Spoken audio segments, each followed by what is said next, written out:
Vamos a dar inicio a este episodio número 14. En los 2 episodios pasados hablamos de la usura y hoy vamos a tratar lo que es los organismos internacionales, las finanzas internacionales, el mundo de los grandes grupos que operan en las finanzas internacionales. ¿Le parece, don Héctor? Sí, exacto. En realidad yo lo llamaría esta etapa sistema financiero internacional y luego pasaríamos a los actores, a las instituciones que forman parte de este sistema. Perfecto. ¿Por qué? Porque el tema del sistema financiero internacional es una proyección de lo que estuvimos diciendo hasta ahora. Si recuerdan los espectadores, yo hice una primera diferenciación al inicio entre finanzas y economía, explicando cómo la gente confunde finanzas y economía y son dos cosas diferentes, dos mundos distintos. Lo que pretendo hacer ahora es un poco explayarme un poco más sobre cómo funciona el sistema financiero internacional. Y gracias a todos estos 3 episodios que llevamos, creo que vamos tomando conciencia de que el mundo de las finanzas predomina sobre el mundo de la economía real.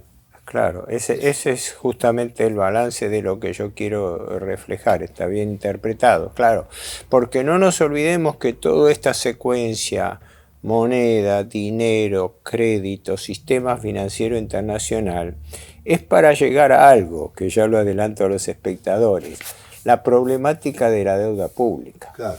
Porque son elementos que van a ser necesarios entender cuando hablemos de cuando la deuda ya no es más individual, ya no es más colectiva, ya es estatal, ya es institucional.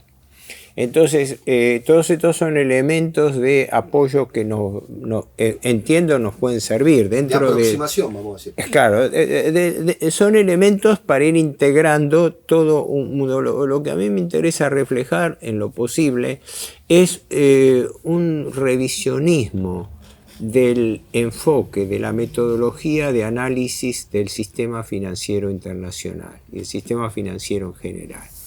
Acá un punto importante es por eso decía, primero recordar el concepto de que cuando hablamos de finanzas no hablamos de economía, son dos mundos distintos. Hoy en día se habla de financiarización, o algunos dicen financiarización de la economía. ¿Por qué?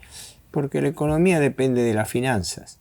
Por eso yo insisto tantas veces en que cuando se quiere analizar el problema económico argentino, lo primero que hay que tener presente es que el principal y el problema financiero argentino, el problema argentino es financiero antes que económico, ¿no? Porque perfecto, tenemos los recursos, tenemos la gente, pero no tenemos la plata. O tenemos problemas de dinero, de tasa de interés, de tipo de cambio, etc. Es decir, lo que frena la economía real o física es los factores financieros, no factores inherentes a la economía real. Esto es importante porque acá hay un concepto a destacar que es lo que se llama inversión financiera autónoma. ¿Eso qué quiere decir? La inversión financiera autónoma es la inversión que produce ganancia no en función del capital productivo, sino en función de otras inversiones financieras, ¿verdad? Por ejemplo, si yo invierto en derivados, ¿no? Si invierto en Bitcoin, si invierto en cauciones, si invierto en operaciones financieras, es decir, cambia el rol de los llamados títulos valores. El concepto de título valor es cuando un papel reemplaza al dinero. Un cheque, un pagaré. Yo te doy. El dinero tiene una característica fundamental que es lo que se llama valor cancelatorio. Valor cancelatorio quiere decir que yo te doy un billete a vos y vos lo aceptás, ¿no?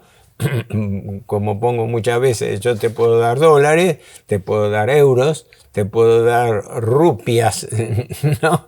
Lo que sea, pero mientras ese dinero tenga un valor cancelatorio, puede utilizarse, es dinero. Lo que no tiene valor cancelatorio no es dinero, como decir guárdeselo, ese es un papel cualquiera. Ahora, existen títulos valores que son títulos representativos del valor del dinero, que pueden ser documentos como un cheque, un pagaré, pueden ser títulos valores, acciones, bonos, etc. ¿Qué ocurre? El mundo de las finanzas arbitra entre estos títulos valores. Ahí está la clave del asunto. Es decir, el mundo de las finanzas hoy en día tiene por la posibilidad de inversiones financieras autónomas.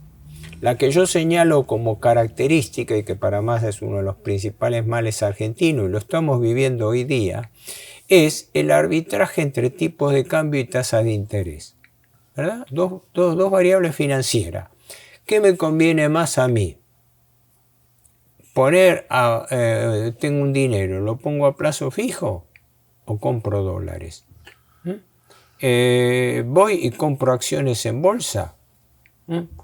¿O compro títulos públicos? ¿Compro bonos del Estado en bolsa? Son todas opciones financieras. A la economía, como dicen, no le van ni le vienen, en principio. Son formas que yo mantengo valor. Pero ¿qué ocurre?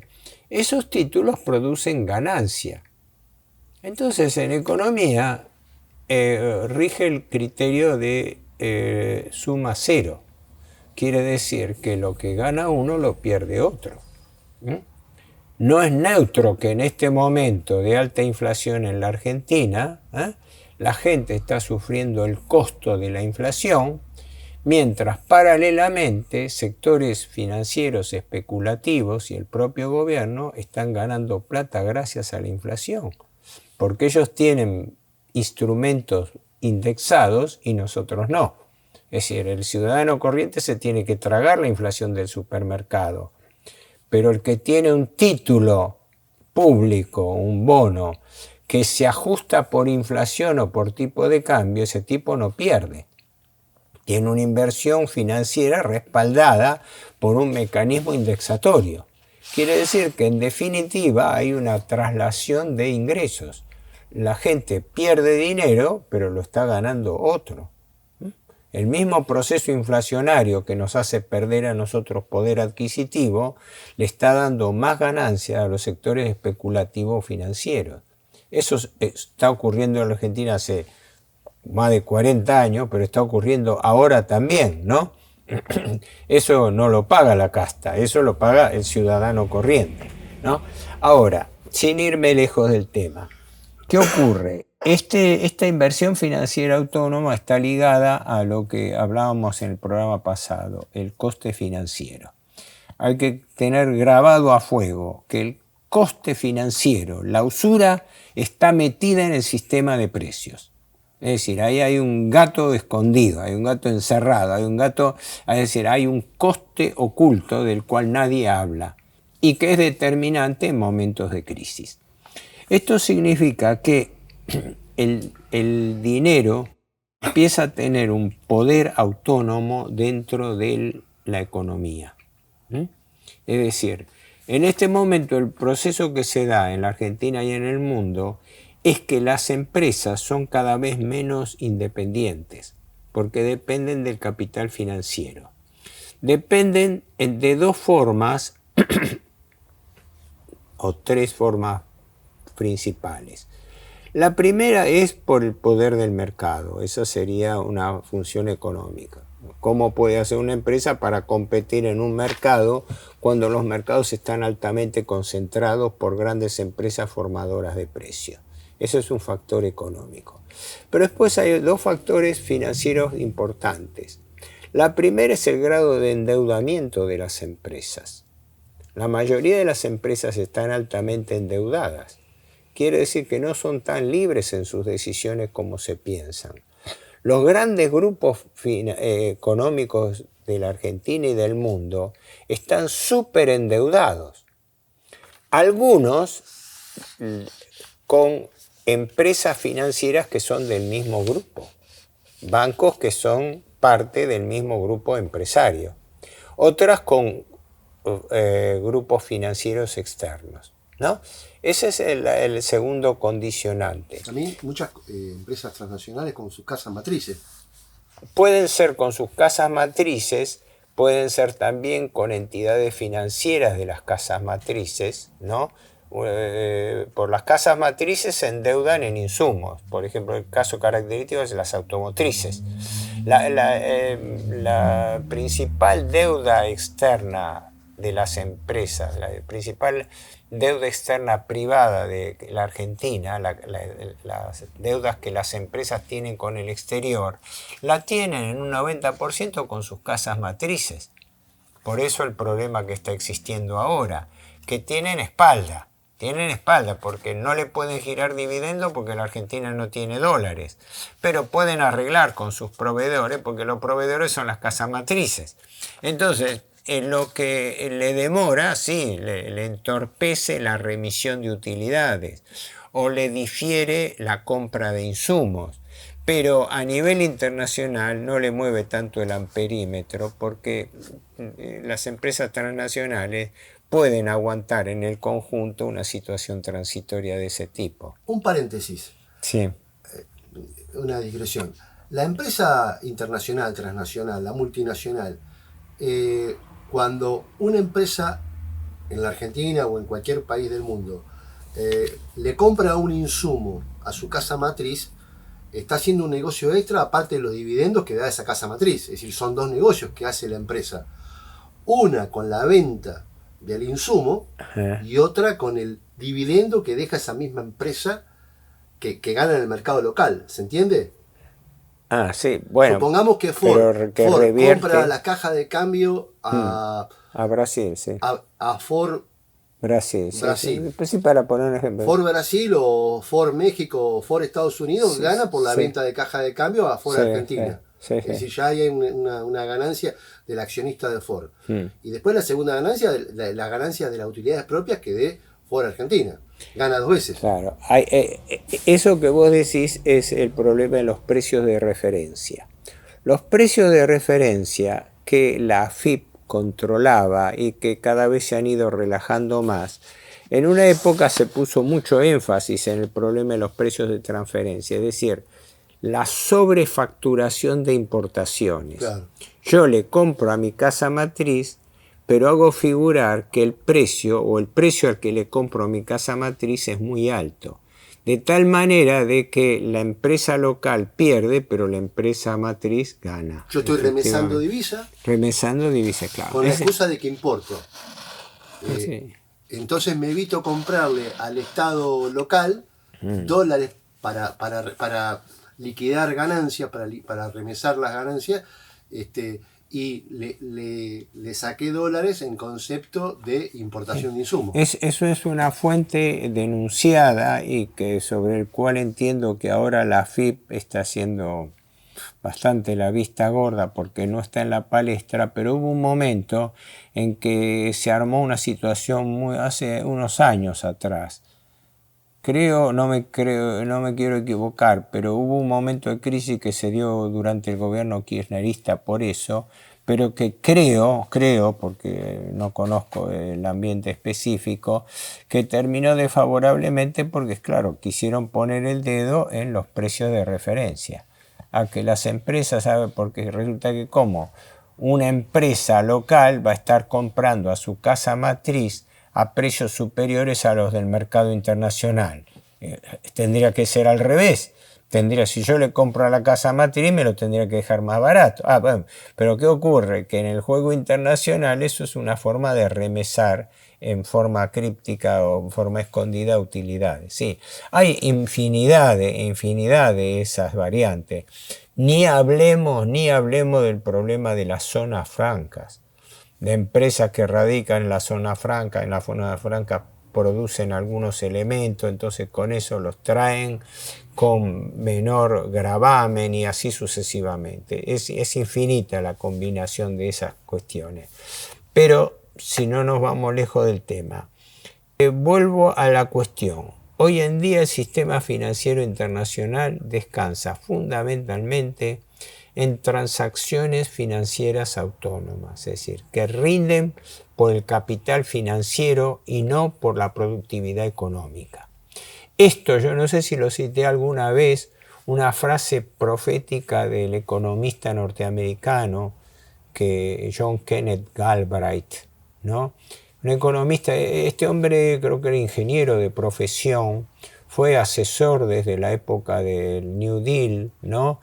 Falleció a los 101 años, ¿no? Escribió una treintena de libros, uno más interesante que el otro, yo he leído varios de él, ¿no? Pero él era un crítico del movimiento de capitales. Década del 70-80, estamos hablando del siglo pasado, ¿no?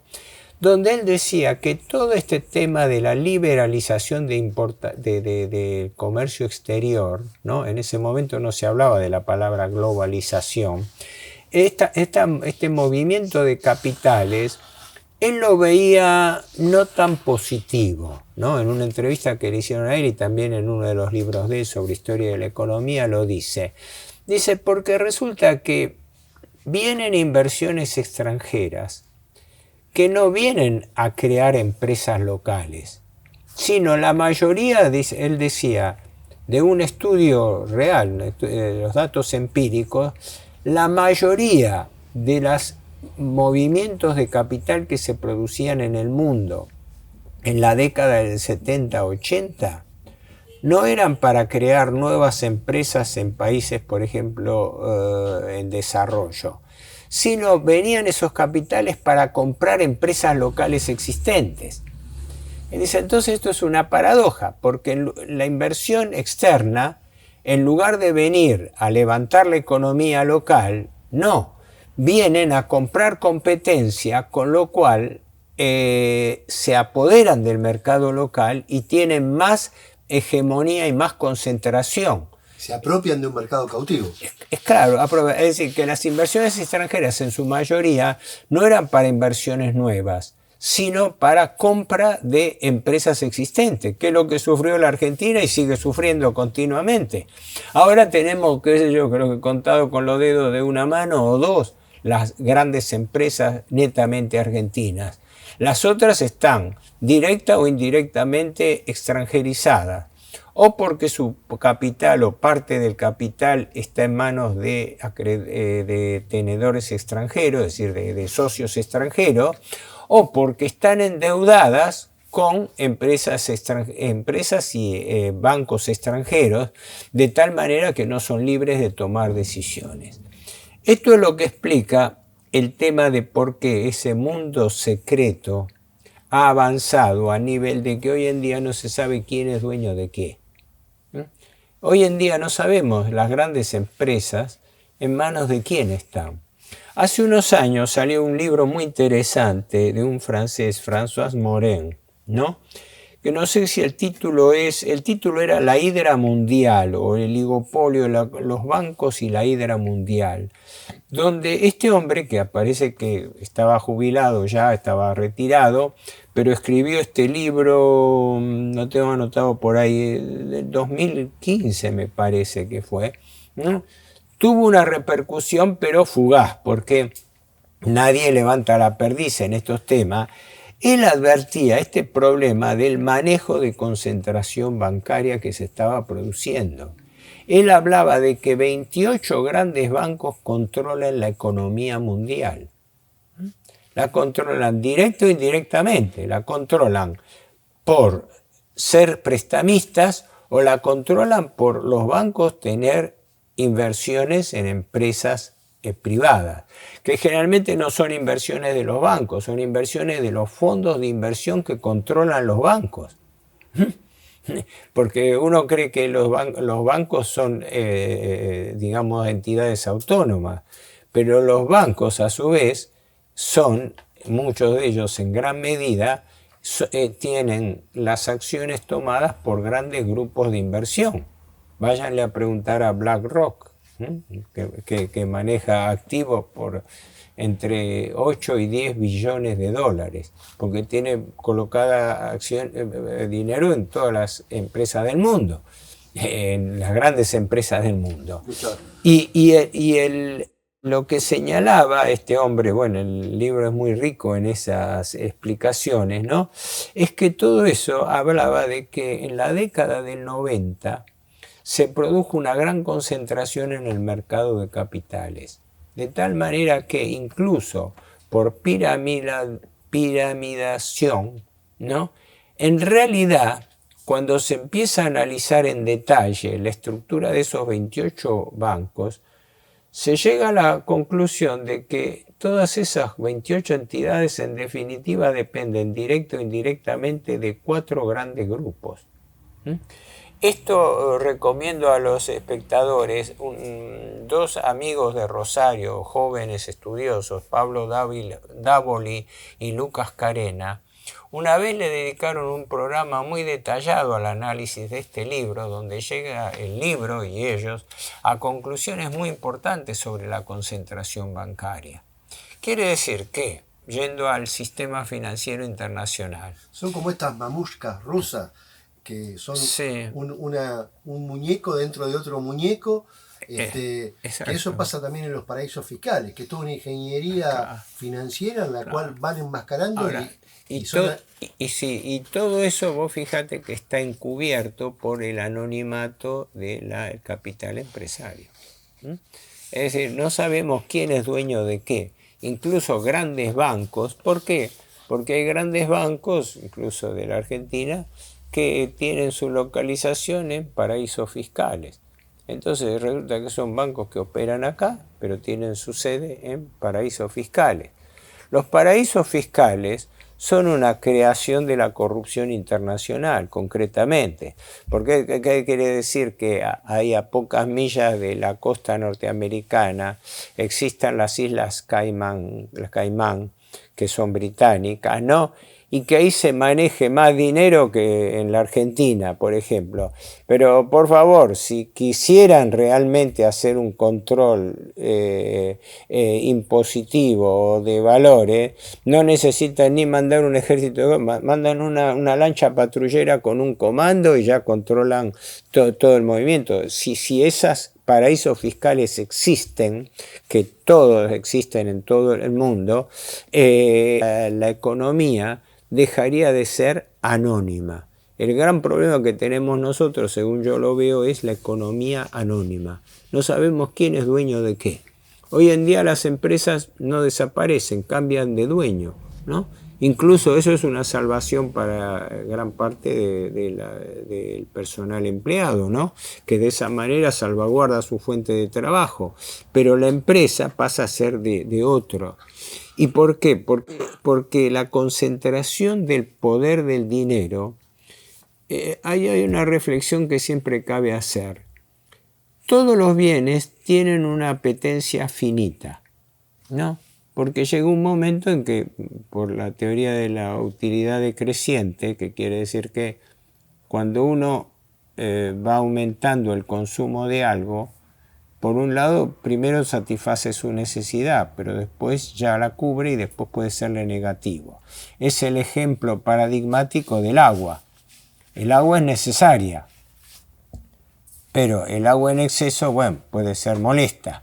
Y el agua en mucho exceso puede ya ser negativa. Entonces, esa teoría es de la utilidad creciente, es decir, a medida que se va cubriendo la necesidad, la apetencia baja. Eso es válido en general como tendencia lógica, pero también es válida la contraria a nivel de ambición. Cuando uno ambiciona algo, tiene un límite de la ambición, pero hay un elemento que no tiene límite para la ambición: el dinero. El dinero no tiene límite para la ambición. No hay nunca un poseedor de dinero que no quiera tener más dinero. Puede haber alguna excepción, pero esa es la regla. Entonces, ¿qué ocurre? Es lo que el Papa Ratzinger, el Papa Benedicto XVI decía, ¿no? Que lo repite ahora el Papa Francisco también. La idolatría del dinero, es decir, que el dinero manda en el mundo. Y en este momento vivimos la paradoja de que en el mundo existe lo que se llama exceso de liquidez. ¿Qué quiere decir? Sobra capital en el mundo, sobra dinero en el mundo. Y vos fíjate la paradoja: en un mundo donde cada vez hay más pobres, gente hambrienta, gente con necesidades, refugiados que van para desesperado para encontrar trabajo y ubicación y romper el hacinamiento en que viven. Ese mismo mundo tiene el gran problema financiero, dicho por sus propios protagonistas, del exceso de liquidez, es decir, sobra plata en el mundo. Y ese es el tema que explica las deudas públicas. Por eso crecen las deudas públicas, porque el dinero sobrante va a los estados, se transforma en deuda pública y luego los estados aplican planes de ajuste para pagar esa deuda pública y dar la remuneración que quieren los capitalistas usureros. Este es el esquema en que se mueve, este es el esquema en que el dinero domina al mundo a través del sistema financiero bancario y a través del sistema especulativo. Esto ya lo advertía hace un siglo Spengler en La decadencia de Occidente, cuando en el tomo segundo de su libro habla de dinero y democracia, ¿no? Donde hace una definición muy interesante. La democracia como forma política del poder del dinero, porque hay una correlación entre la democracia moderna y el dinero. Sin dinero no se puede hacer política, concretamente en medios democráticos. Y eso lo sabemos sin necesidad de entrar a profundizarlo. Pero volviendo al tema, la clave de todo este esquema es lo que también un amigo común señalaba hace tiempo, la privatización del poder, Adrián Salvucci, ¿no? Que él se señalaba hace ya años, décadas, ¿no? Señalaba este proceso, cómo el poder público va siendo enquistado por intereses privados, por influencia económica y financiera, y consecuentemente los funcionarios de gobierno se integran con las planas mayores de las empresas fuertes que dominan el mercado, generalmente empresas multinacionales. Ese esquema hace que el dinero controla la economía, controla no solamente el sistema financiero, sino también el libre movimiento de capitales y fija las reglas de juego de la economía. Eso que usted dice, don Héctor, explica cómo que funcionarios argentinos han salido de JP Morgan, del Deutsche Bank, del lugar, Sí, decir, sí, exacto. O sea, bueno, en este caso, en el actual gobierno, por ejemplo, lo estamos viendo en forma cruda, ocurre en otros gobiernos también, es decir, los funcionarios surgen de la plana mayor de empresas privadas. ¿Y por qué están allí? Como parte del interés de esas empresas privadas en favorecer sus propios contratos por el Estado o sus propios privilegios, por así decirlo, sus propias exenciones. Es la forma en que el poder financiero controla el mundo. Esto es lo que se llama teoría del asalto al poder, ¿no?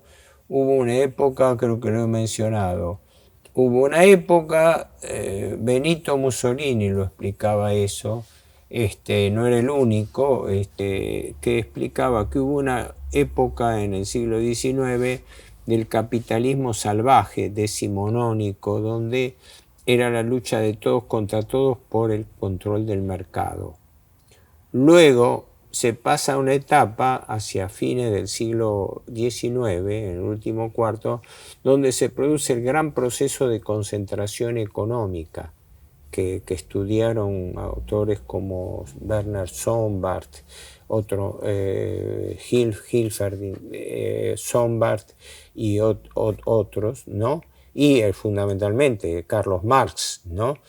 Y luego viene el proceso del capital financiero que irrumpe con el siglo XX como contralor y dominante de la economía productiva. Eso uno de los teóricos... Todo este tema lo desarrollamos en el episodio número 2. Acá le vamos a dejar para que haga un clic. Exacto, no quería repetir eso, pero lo quería recordar. ¿Por qué? Porque eso es lo que estamos viendo ahora. pero lo estamos viendo en vivo y en directo, no para decir, no se accede al funcionariado. Por eso cuando el actual presidente Milei habla de la casta, yo digo siempre que tendría que explicar qué entiende por casta, porque da la impresión que él se refiere a una casta política, parlamentaria, política en el sentido de partidocrática. Pero él soslaya que hay otras castas que son mucho más poderosas, como empezando la casta financiera, que es la que controla y manda sobre la casta política. Esto es importante para saber, porque esto explica cómo funciona realmente el mundo a través del capital financiero. Si no se tiene presente eso, para mí no se tiene presente nada. ¿Le parece que lo desarrollemos en la próxima semana? Sí. ¿Quiénes son, quién es el poder del capital financiero a nivel internacional y a nivel local? Sí, eso va a ser un poco difícil de establecer porque corresponde al mundo secreto de las finanzas. Las finanzas, la estructura de poder financiero, por definición es secreta. Han trascendido muchas cosas. Pero hay organismos. Pero ahí viene lo importante. Pero sí podemos hablar sobre algo muy importante, que es los organismos financieros internacionales, que son los que crean la estructura de superficie para que todos estos poderes financieros privados actúen.